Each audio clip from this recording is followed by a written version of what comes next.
Hey Nancy Drew fans, we're back for book 34, The Hidden Window Mystery.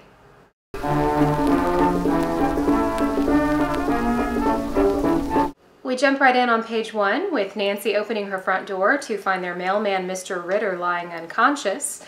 Once revived, he tells Nancy about an article that he's just read, offering a large reward for anyone that can solve the mystery of a missing stained glass window. Sir Richard Greystone from England is trying to trace the window. It's from his family from the 14th century and depicts a knight riding off into battle carrying a shield with a peacock on it. Turning again to the article, Nancy read it aloud.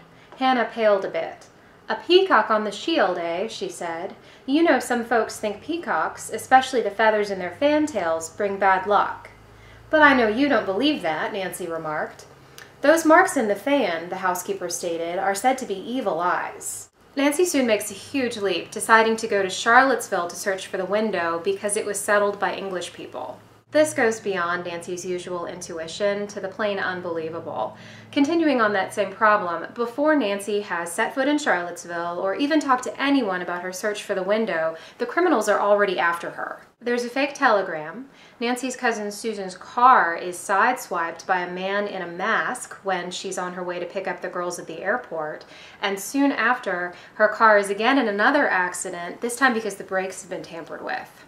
Another couple of things I really didn't like about this story, the rampant elitism and racism. Mr. Drew buys 3 plane tickets and a rental car based on Nancy's crazy hunch. Cousin Susan buys a brand new convertible the day after her accident, and several of the key characters live in large mansions with full-time staff.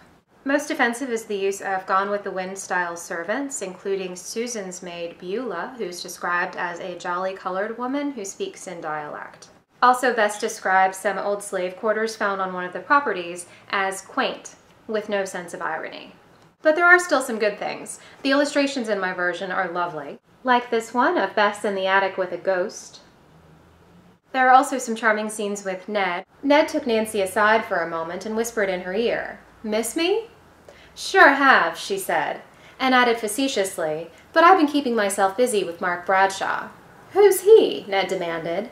Nancy teasingly replied that she would explain later. And all of the home-style Southern cooking makes for some great making fun of Bess moments. A frown creased her forehead as she asked, "Aren't you getting enough to eat, Miss Bess?"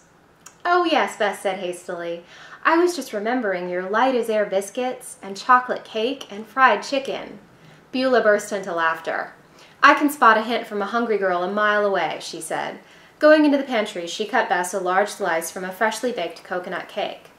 "You're a jewel," Bess exclaimed happily. "Thank you, Beulah."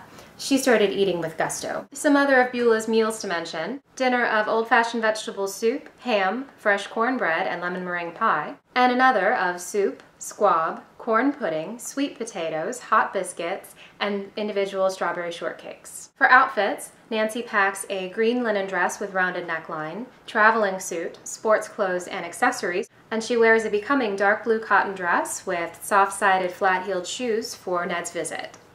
Next up, the haunted showboat.